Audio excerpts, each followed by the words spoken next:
بسم الله الرحمن الرحيم. السلام عليكم. كسو دواada Safi channel oo aan kaga hadalno arrimo faa'iido u leh bulshadeena. Maanta waxaan ka hadlaynaa fooxa, waxa la yiraahdo fooxa oo ay caan ku tahay Soomaaliya. Meelaha fooxa adduunka uu ka baxo ay kamid tahay. Fooxa marka laba hab ayaa loo isticmaalaa. Habka Soomaaliya loo isticmaalo ee ah inaan fooxa dab ku shidno oo ku qiijino guriga, iyo habka dibadaha looga isticmaalay ah fooxa in saliid laga miiro. fooxeeni marka Soomaaliya lagu shidi jiray waxa loo isticmaali jiray waxyaabaha diin ahaan iyo waxyaabo noocaas loo isticmaali jiray. ma aqaano dadkeeni Soomaaliya inay ogaayeen faa'iidada uu leeyahay, hase yeeshee faa'iidada uu leeyahay hadda fooxa aad ayaa looga hadlayo, adduunka oo dhan ka hadla, asagoo adduunka waliba hadda la sheegay inuu ku sii daba yar yahay oo few places kaliya laga helo. few places kaasna uu wadankeeni kamid yahay. marka fooxa dibadaha la keeno saliid ayaa laga miiraa. saliidaasna waxaa la sheegay inay daawo ka tahay xanuuno badan ilaa kansarka. waxay u fiican tahay ayaa la yiri stresska ay daawo ka tahay. fooxa waxa loo isticmaalaa wuxuu u fiican yahay ayaa la yiri difaaca jirka, oo waxa uu la dagaalamaa bakteeriyooyinka iyo viruseska ayuu la dagaalamaa, xitaa kansarka ayuu dilaa, difaaca jirka ayuu kor u qaadaa. baaritaano badan oo la sameeyay ayaa waxaa la sheegay in wax fooxa ku jira ay dawo ka yihiin ama ay baabi'iyaan maxay too cancer cellska ay destroy gareeyaan ayaa la sheegay.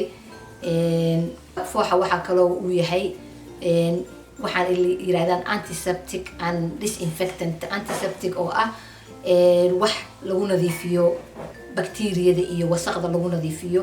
marka waa cleaning, wixii meeshii la mariyo wuu clean gareynayaa. marka fooxa hadduu for example guriga uu carruurta ay qufqufacayaan ama matagayaan oo waxaan ay bagga yiraahdaan guriga uu soo galo oo carruuraha kaa yara xanuunsadaan, aniga saan u isticmaalo waxay tahay fooxa guriga ayaan ku shidanaa.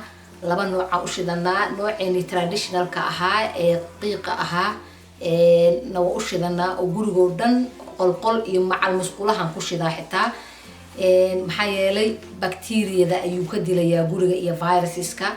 waa very powerful virus oo dhan, bacteria oo dhan, qashin oo dhan, waxa guriga ku jiro xun oo dhan ayuu kaa dilayaa, uu kaa nadiifinayaa. marka fooxa gurigan ku shidanaa. habkan kaloo waska ay loo isticmaalaan waxaa jira asagoo saliid ah oo dhalayar ku jiraan haysanaa. saliidaasna waxaan ku ridnaa maxay ahayto bahal yaroo biyo ku jiro oo vibrate gareynaya. biyahaasa dhowr dhibcood oo fooxa ku shubaysaa, waa is agdegaysaa, si qiiq yar uu sii daynayaa. asaga qiiqa kaani uu sii daayo marka dhuxusha lagu shido qiiq ka yar ayuu sii daynayaa. marka kaasna habeenkii markaa tv-ga daawanaysid ama guriga aad iska joogtid oo kale ayaa qolka fadhiga carruurta iyo ay fadhiyaan oo lafa fadhiyo ayaan ku shidanaa, wuu nagu baxayaa. marka bahalkaas waxa waaye faa'iido badan uu leeyahay, maxaa yeelay bacteria oo dhan iyo virus iyo qashin oo dhan ayuu kaa dilayaa. waa disinfectant very very important oo wax lamida aan la arag. habkaasaan u isticmaalnaa. marka haddii aad ciyaalka ay guriga keenaan shuban iyo matag iyo qasqas ay keenaan, fooxa inaa shidatid faa'iido badan ayaad ka helaysaa. fooxa waxaa kaloo la sheegay inuu maqaarka u fiican yahay, da'da la dagaalamo, maqaarka uu siiyo maxay too elasticity waxay yiraahdaan, uu maqaarka dabciyo oo aanu tight una noqonin. maqaarka nabraha ayuu u fiican yahay maadaama uu bakteeriyada iyo waxa jirka nabraha u keenayo uu la dagaalamayo, uu dilayo. marka maxay too maqaarka faa'iidooyinkaas ayuu u leeyahay. waxaa kaloo faa'iido u leeyahay haaraha wajiga, haddii intuu fin kasoo baxa uu nabar kaga tago kale, haarahaas ayuu u fiican yahay. wuxuu kaloo fooxa u fiican yahay stretch markiska. stretch markiska khaasatan naagaha markay uurka yeeshaan stretch markisa ay yeeshaan. stretch markiska waa ka dawo. waxaa kaloo bi'iyaa haddii meel qalliin lagaaga sameeyo oo qalliinkaas ka tago, nabar ka tago, waxyaabahaas oo dhan waa u fiican yahay. fooxa aan leeyahay waa u fiican yahay. waxyaabahaasna waa fooxa saliida waaye, marka saliida laga dhigo waaye. marka uu stretch markiska iyo wajiga u fiican yahay, waxaad samaynaysaa marka saliid fooxa kaligeed wajigaaga ha marin ama jirkaaga waa very strong. hal dhibic oo fooxa saliidiisa ah ayaad ku qasanaysaa kareem ama coconut oil ku qasanaysaa markaasaad marinaysaa meesha aad rabtid inaad marisid hadday weji tahay iyo hadday caloosha tahayba maxaa yeelay saliidda fooxa waa saliid powerful ah wax dhibic ka badana korkaaga ha marinin dhibicdaas wax kale ku qas saliido kale ku qas ama avocado oil ku qas ama coconut oil ku qas ama olive oil ku qas ama kareem fiican oo aad haysatid oo aad jirka marsatid ku qas waxaad doontidba ku qas hal dhibic laba dhibcood xitaa it's okay ma xuma laba dhibcood xitaa laakiin saliidiisa intaad gacanta ku shubatid wejiga ha ku dhamuuqin maxaa yeelay adoon wax kale ku qasin maxaa yeelay waa powerful waaye sax ma aha in saas aad u isticmaashid fooxa waxa kale u fiican yahay hormoonka ayuu balance gareeyaa hormoonka in la balance gareeyana waa wax very muhiim waa arrin aad muhiim ugu ah caafimaadkeena hormoonka markuu balance gareeyo wuxuu kaa caawinayaa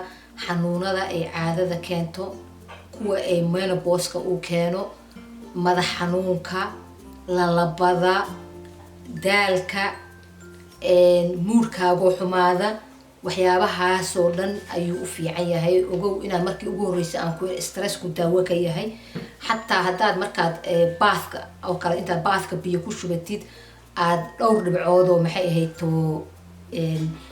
frankincense oil aad ku shubatid saliidda fooxa haddaad dhowr dhibcood baathka ku shubatid oo gashid waa stress relief waaye stresska iyo adiga dhow ku qaboojinayaa wuu fiican yahay saas waa u isticmaali kartaa hurdo macaan ayuu ku siinayaa oo markaas saas oo kale ama aad baathka ku shubatid oo kusoo qabaysatid ama aad qolka ku shidatid adoo isticmaalaya diffuser bahalkan korontada la geliyay inta biyaha lagu shubo lagu dhibcinayo dhowr dhibcood oo maxay to frankincense oil-ka ah aad qolkaaga ku shidatid hurdadaadu macaanaynaya hurdo fiican uu ku siinayaa waxaa kale oo uu daawo ka yahay fooxa inflammationna waxa weeyaan xanuun oo dhan inflammation ayuu ka yimaadaa marka inflammationka waxa dawada ka ah waa wax aad muhiim u ah inflammationka badi wuxuu koos gareeyaa arthritis marka arthritis-ka iyo inflammationka waa ka daawo asmadu daawo ka yahay xanuunkan kale IBS-ka la yiraahdo ayuu fooxa daawo ka yahay IBS waa irritable bowel syndrome-ka la yiraahdo ee xagga caloosha ah marka fooxa waa daawo marka fooxa faa'iido badan ayuu leeyahay waa wax fiican oo ilaahay noo soo dejiyay aan ka faa'iidaysano guryaha ku nadiifsano ku carfisano maxay ahayd to benefitkiisa si aan u helno waa wax natural ah waxba ku yeelaynin faa'iido badanna aad ka helaysid oo meel walba aad ku nadiifin kartid aniga xitaa waxaan sameeyaa intaan fooxa sidii Soomaaliya dhuxul shido oo fooxa ku shubo ayaa xitaa armaajooyinka dharka ku jiro aan ku uumiyaayo aan u dhaweeyaa ciyaalka ha u dhiibin laakiin markaas saa sameynaysid iyo ku gubin fooxa adiga waa inaad gacantaada ku haysaa dabqaadka markaad ku shubtid aad armaajooyinka ku carfisid guriga oo dhan caraf fiican u yeelanayaa natural u yeelanayaa caraf natural ah waa ka duwan yahay fooxa waa ka duwan yahay unsiga marka guriga lagu shido wuu carfiyaa laakiin markaas adoo guriga unsi ku shido haddaa cunto ku karisid ama wax kale ku samaysid waa soo uraysaa ani to me waxaan dareemaa unsiga marka gurigaaga unsi aad ku shiday aad cunto ku karisid wuu soo uraaba qarmuun uga noqdaaba fooxa laakiin markaa guriga cunto ku karisid weliba cuntooyinka qaara strong ah markaad guriga cunto ku karisid fooxa haddaa u shidid darashadahana yara furtid guriga urtiisa waxay noqonaysaa neutral wax kastoo uraya ma jiraan neutral ka dhigayaa wax kasta oo qarmuun foox haddaad u shidid waa neutralize garaynayaan wuxuu siinayaa caraf fiican oo natural ah